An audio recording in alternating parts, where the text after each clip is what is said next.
ओम गणपताय नमः।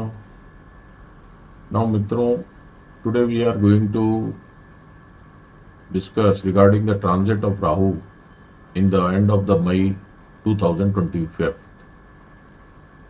राहु देव वर्तमान में बृहस्पति देव की राशि जो मीन राशि है उससे गोचर कर रहे हैं, और चूंकि राहु और केतु हमेशा वक्री चलते हैं, रिट्रोग्रेड ही चलते हैं, इसलिए वो मीन राशि से पीछे की वाली जो राशि है कुंभ राशि एक्वेरियस में 30-31 तारीख को गोचर करके वो कुंभ राशि में प्रवेश करेंगे। तो आज हम ये देखेंगे कि राहु का जो ये ट्रांजिट हो रहा है ये मेष राशि वाले या मेष लगन वाले जो जातक हैं उनके ऊपर क्या प्रभाव डालेगा।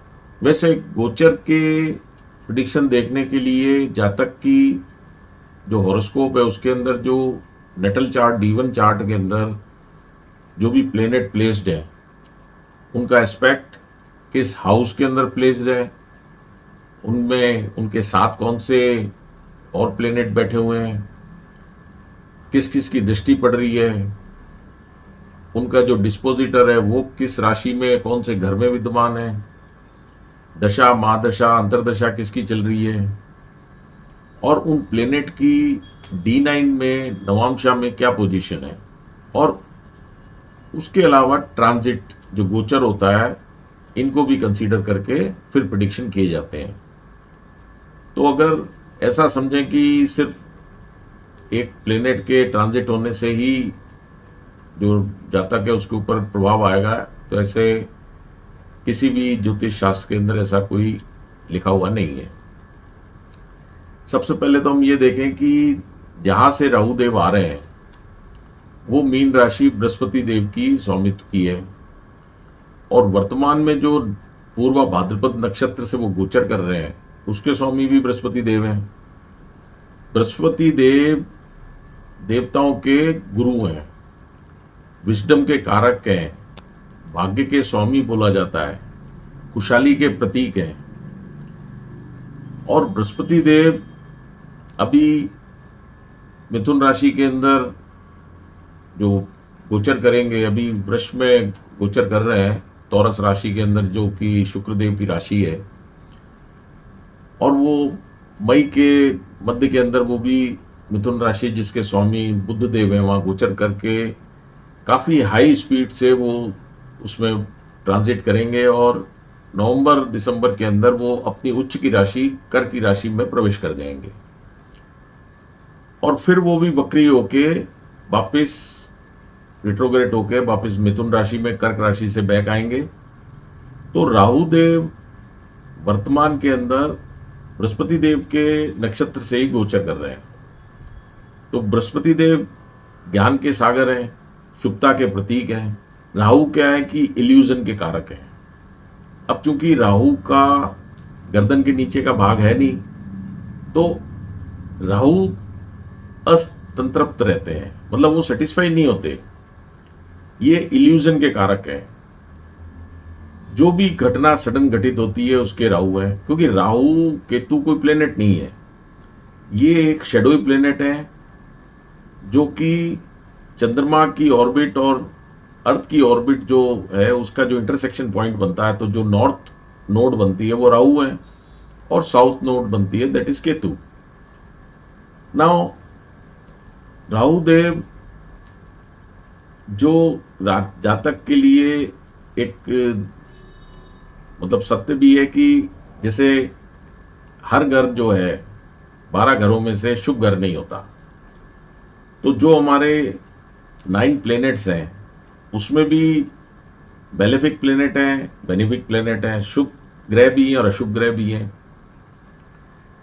तो जो अशुभ ग्रह और मेलेफिक हाउसेस के अंदर वो बैठते हैं तो वो अच्छे परिणाम देते हैं, और वही शुभ ग्रह जब शुभ हाउसेस में बैठते हैं, अच्छे घरों में बैठते हैं, तो वो अच्छे परिणाम देते हैं।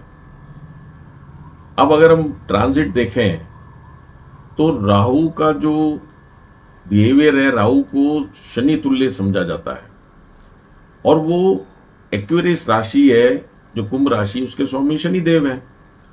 तो बृहस्पति देव के वहां से ज्ञान अर्जन करके वो शनि देव की राशि में आ रहे हैं। और अभी तो वो वर्तमान में बृहस्पति देव के नक्षत्र से ही गोचर कर रहे हैं। तो मेष राशि के लिए अगर हम देखें तो वो उनके वो 12वें घर से 11th हाउस की तरफ आ रहे हैं। तो मेष राशि के जातकों के लिए 11th house fulfilment of desire है, सडन गेन्स का हाउस है। तो उनके लिए शुभ परिणाम की अपेक्षा की जा सकती है। अब यहां पे ये भी देखना होगा कि वहां पे राहु देव के ऊपर किन किन प्लेनेट की दृष्टि पड़ रही है। मैलेफिक प्लेनेट से अगर एफ्लिक्टेड जब हो जाएंगे तो क्योंकि राहु केतु का गोचर 18 महीने लगभग 1.5 साल में एक राशि से दूसरी राशि में होता है, और वो पूरा चक्कर है ना 360 डिग्री का 18 साल में लगाते हैं। तो 1.5 साल के अंदर जब वो गोचर करते हैं तो हमेशा ऐसा ही नहीं होता कि वो 1.5 साल तक अगर नेगेटिव रिजल्ट दे रहे हैं या पॉजिटिव रिजल्ट दे रहे हैं तो नेटिव को एक ही टाइप के रिजल्ट मिलेंगे। उसके अंदर अष्टक वर्गा को भी कंसीडर किया जाता है। अगर अष्टक वर्गा के अंदर 30 या 30 से अधिक पॉइंट्स हैं तो ट्रांजिट के दौरान उस हाउस से कोई भी प्लेनेट ट्रांजिट हो रहा है तो उससे अच्छे रिजल्ट की अपेक्षा की जा सकती है।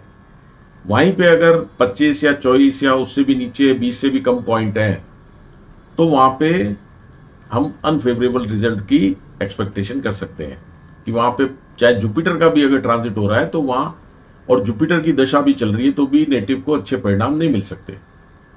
ऐसा प्राय देखा गया है। अब जब राहु का ट्रांजिट एक हाउस से 1.5 साल तक होगा और 1.5 साल में मान लीजिए उस प्लेनेट उस जातक के उस हाउस के अंदर 16 नंबर ही है, तो क्या पूरे टाइम उसको नेगेटिव रिजल्ट ही मिलेंगे? ऐसा भी नहीं है। तो उसकी कक्षा में देखा जाता है कि उसकी सर्वाष्टक वर्ग के अंदर राहु के ट्रांजिट में जिस कक्षा के लॉर्ड के वो ट्रांजिट हो रहा है उसमें उन्होंने उसको पॉइंट दिए हैं कि नहीं दिए। अगर वहां पॉइंट दिए हैं, क्योंकि शुरू के अंदर 3 डिग्री 45 मिनट तक शनि की कक्षा होगी। अब चूंकि ये रिवर्स आ रहे हैं तो नीचे वाले लॉर्ड की कक्षा होती है। तो वहां पे अगर वह पॉइंट दिए हैं तो वहां पे अच्छे परिणाम मिलते हैं। अब जैसा मैंने बताया, राहु इल्यूजन के कारक हैं, राहु सडन गेन के कारक हैं, राहु इंटरनेट के भी कारक हैं, जो कम्युनिकेशन सिस्टम है उसके कारक हैं। और इनका जो रंग है वो नीला होता है। और चूंकि जो एक्वेरियस राशि है, कुंभ राशि, उसके अंदर एक व्यक्ति को एक मटके में जो जल भरा हुआ है वो दिखाया गया है। मीन राशि थी, उसके अंदर भी वो जल तत्व की थी, क्योंकि वो 2 मछलियों के जोड़े में डुअल साइन की राशि थी। जबकि एक्वेरियस राशि जो है वो फिक्स्ड राशि है। अब अगर हम देखें तो राहु देव को वैसे तो पराशर पद्धति के अंदर कोई राशि या राहु केतु को नहीं दी गई है, लेकिन फिर भी ऐसा माना जाता है कि उनकी मेष और कन्या राशि के अंदर स्वामित्व है। और जो उनकी एग्जॉल्टेड राशि है तो कुछ ज्योतिष उसको तौरस राशि जिसे वृष राशि कहते हैं वो भी मानते हैं, और कुछ उनकी मिथुन राशि जेमिनी राशि को भी उच्च की राशि मानते हैं। तो उसी के अकॉर्डिंग उनकी जो नीच की राशि है वो वृश्चिक और धनु बन जाती है। अब इनकी मूल त्रिकोण की राशि कर्क राशि मानी गई है। तो जहां पे प्लेनेट एग्जॉल्टेड होता है या मूल त्रिकोण में होता है या स्वयं की राशि में होता है तो वहां वो अच्छे परिणाम देता है। अब चूंकि ये पाप ग्रह में है तो इनसे नेगेटिव रिजल्ट की एक्सपेक्टेशन सभी को रहती है कि भाई जब राहु देव हैं वो विपरीत परिणाम ही देंगे। अब अगर हम जो मंत्रेश्वर के अनुसार इनके गोचर के जो नियम है उसमें देखें कि राहु केतु के क्या परिणाम हो सकते हैं,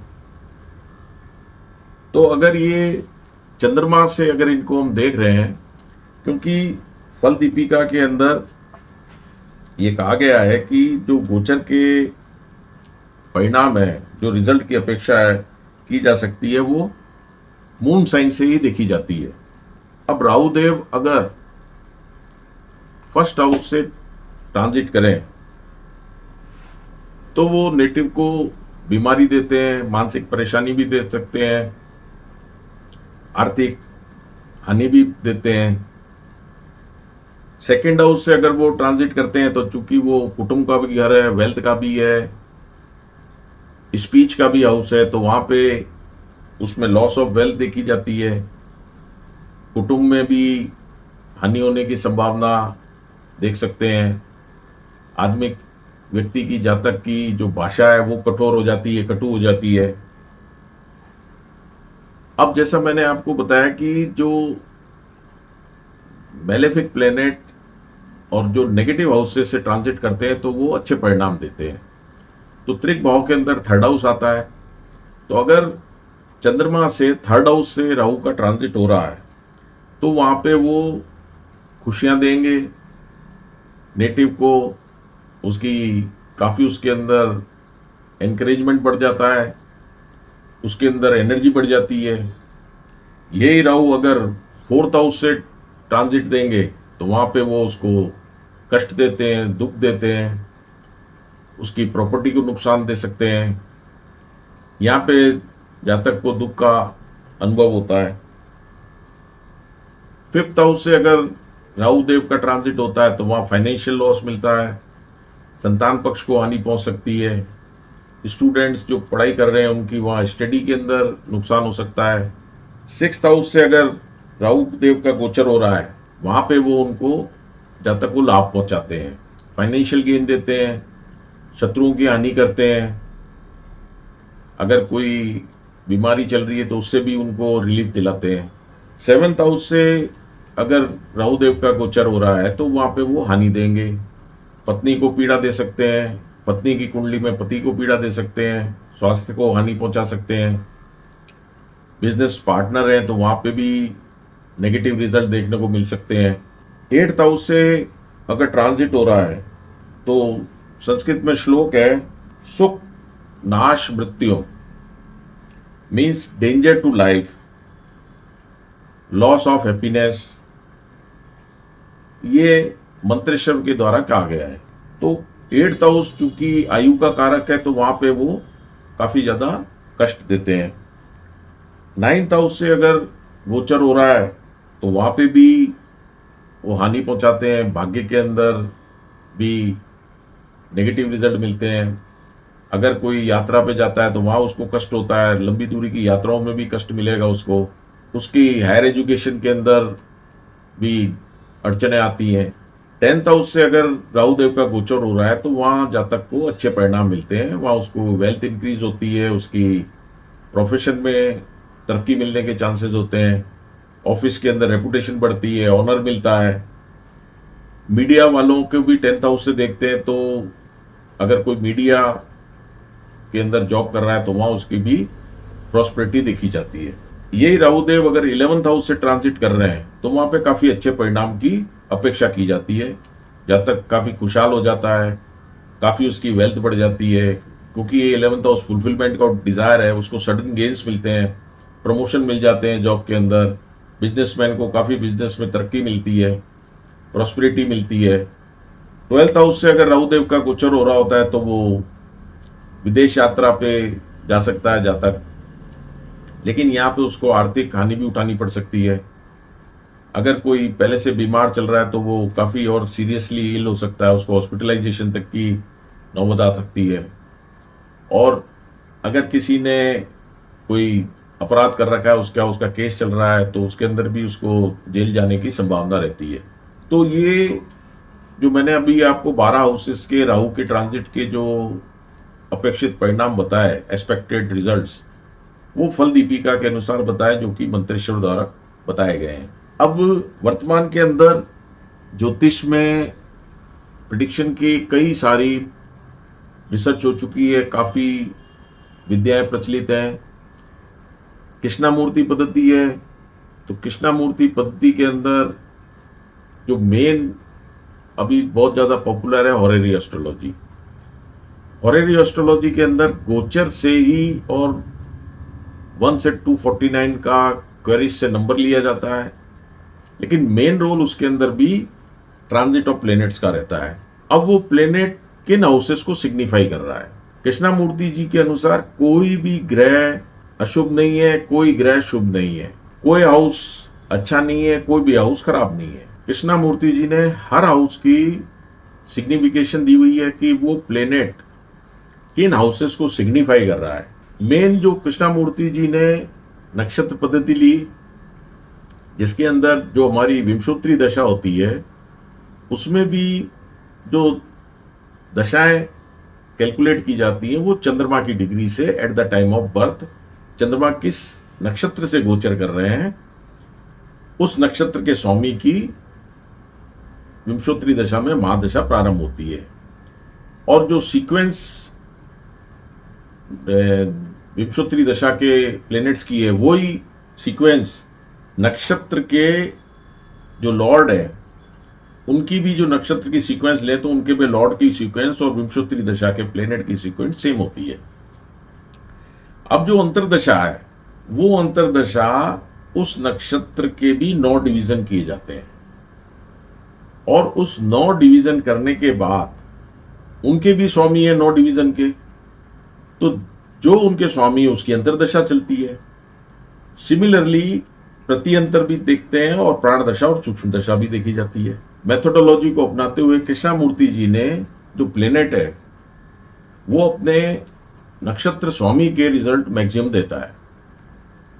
अब अगर प्लेनेट टेनेंटेड है तो 80% रिजल्ट जो प्लेनेट कुंडली के अंदर जिस नक्षत्र में बैठा है उसके स्वामी जो हाउस सिग्निफाई कर रहा है उनके रिजल्ट मिलेंगे। और अगर वो अनटेनेंटेड है तो वो मैक्सिमम अपने ही रिजल्ट देता है।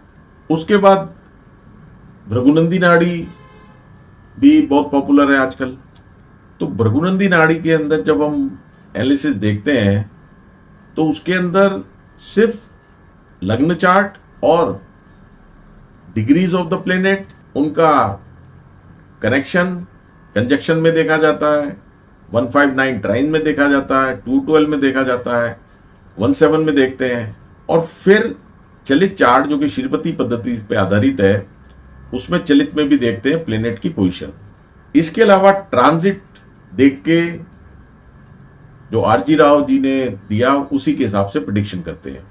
तो मैं आपको पाराशर पद्धति, कृष्णामूर्ति पद्धति, भृगुनंदी नाड़ी, ज्योतिषी, इन तीनों से हम बताना चाहूंगा मैं कि जो राहु का गोचर हो रहा है एक्वेरियस राशि में, उसमें विभिन्न राशियों के जातकों को कैसे परिणाम मिल सकते हैं और उनके जो नेटल चार्ट में प्लेनेटरी पोजीशन है उससे भी नेटिव किस टाइप के रिजल्ट एक्सपेक्ट कर सकता है। तो मेष राशि के लिए जैसे मैंने बताया, और मेष लगन वालों के लिए भी राहु का ट्रांजिट 11th हाउस से हो रहा है। 11th हाउस गेन्स का घर है, फुलफिलमेंट ऑफ डिजायर का है, उसकी इच्छा पूर्ति का घर है। तो मेष राशि वालों को अच्छे परिणाम राहु के गोचर से प्राप्त होंगे। अब अगर हम चार्ट को देखें तो इस चार्ट के अंदर ये मेष लगन की कुंडली बनाई है मैंने।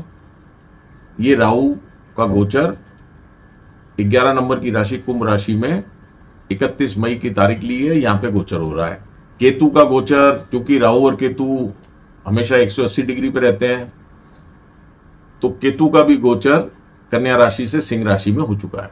अब यहां पे अगर हम देखें तो मंगल देव की, जो कि अभी कर्क राशि से नीच के होकर गोचर कर रहे हैं, क्योंकि मंगल देव डेबिलिटेड हो जाते हैं और यहां से इनकी 8वीं दृष्टि पड़ रही है। अब चूंकि मंगल देव के लिए राहु देव शत्रु नहीं है तो उसका इनके ऊपर कोई नेगेटिव इफेक्ट आएगा नहीं। बृहस्पति देव का अगर हम देखें तो बृहस्पति देव की 9वीं दृष्टि से वो राहु देव को देखेंगे, क्योंकि 31 मई को बृहस्पति देव भी मिथुन राशि के अंदर प्रवेश कर चुके होंगे। और मेष लगन और मेष राशि से अगर देखेंगे तो बृहस्पति देव का भी गोचर थर्ड हाउस से हो रहा होगा। तो ये बृहस्पति देव के दृष्टि पड़ने के कारण और मंगल देव के भी दृष्टि पड़ने के कोई नेगेटिव इफेक्ट ना आ रहे हैं, तो जो मेष लगन वाले जातक हैं उनको अच्छे परिणाम की अपेक्षा की जा सकती है। और जिनके राहु की दशा, अंतरदशा, प्रत्यंतर दशा चल रही है, उनको इस तरह के रिजल्ट जरूर देखने को मिलेंगे। अब जैसे जैसे समय बीतेगा, अब हम यहाँ पे भी वर्तमान में चंद्रमा को कंसीडर नहीं करेंगे, क्योंकि चंद्रमा का हर 2.25 दिन में गोचर हो जाता है। तो मेजर जो ट्रांजिट होता है, जिनका इफेक्ट नेटिव पे आता है, उसके अंदर बृहस्पति देव, शनि देव, राहु देव और केतु देव का है। बृहस्पति देव 1 साल में राशि परिवर्तन करते हैं, शनि देव 2.5 साल में राशि परिवर्तन करते हैं, और राहु और केतु का 1.5 साल में राशि परिवर्तन होता है। तो हम जो एनालिसिस देखेंगे उसके अंदर मेन इन 4 प्लेनेटों के ट्रांजिट का ही रिजल्ट देखेंगे। तो मेष लगन के जातकों को राहु से गोचर के अच्छे परिणाम की अपेक्षा कर लेनी चाहिए। अब राहु की जो अगर हम दृष्टि देखें तो उनकी 5वीं दृष्टि भी मानी जाती है, 7वीं दृष्टि भी मानी जाती है, 9वीं दृष्टि भी मानी जाती है। अब राहु शनि के घर में ही है और राहु और शनि का ही जैसा व्यवहार करते हैं। राहु देव की जो 5वीं दृष्टि है वो थर्ड हाउस पे पड़ रही है। तो थर्ड हाउस के जो जातक के छोटे भाई बहन है उनको अच्छे परिणाम मिलेंगे, उनकी तरक्की होने की संभावना है। बृहस्पति देव ऑलरेडी वहां से गोचर कर रहे हैं, और अगर उनके कोई विदेश जाना चाहता है जिसके वीजा वगैरह क्लियर नहीं हो रहे हैं, वो भी क्लियर होने के चांसेस हैं। और जो भी डाटा साइंस में या डॉक्यूमेंटेशन के फील्ड के अंदर है, उनको अच्छे परिणाम की उम्मीद कर सकते हैं। राहु देव की 7वीं दृष्टि 5वें स्थान पे पड़ रही है। 5वां स्थान संतान का और जातक के खुद की, अगर वो एजुकेशन में है तो एजुकेशन का कारक है। 5th हाउस लक्ष्मी स्थान भी कहलाया जाता है। अब जब राहु देव की यहाँ दृष्टि पड़ रही है और केतु का ट्रांजिट हो रहा है, तो यहाँ पे हम संतान पक्ष में लाभ की अपेक्षा कर सकते हैं, क्योंकि राहु देव यहाँ पे 11th हाउस से अच्छे परिणाम देने की अपेक्षा कर रहे हैं। और जातक के जो 5th हाउस के अंदर उसको मन उसका प्रसन्न रहेगा, काफी उसको खुशियां मिलेंगी, ऐसी अपेक्षा की जा सकती है। अब जो 5th हाउस के लॉर्ड हैं वो भी 2nd हाउस में मरकरी देव के साथ विद्यमान है, सूर्य देव। तो यहाँ पे भी जातक को वेल्थ की संभावना है, वेल्थ गेन की, उसको कुटुंब में अंदर भी वृद्धि हो सकती है। और सूर्य और मरकरी का जो योग बन रहा है वो सूर्य बुधादित्य योग है, तो ये भी एक अच्छा योग बन रहा है। तो मेष लगन और मेष राशि के जातकों को अच्छे परिणाम की उम्मीद की जा सकती है। अगले वीडियो के अंदर मैं जो वृष राशि है, वृष लगन, उनके जातकों के ऊपर क्या परिणाम निकलेंगे उसके बारे में चर्चा करूंगा। धन्यवाद।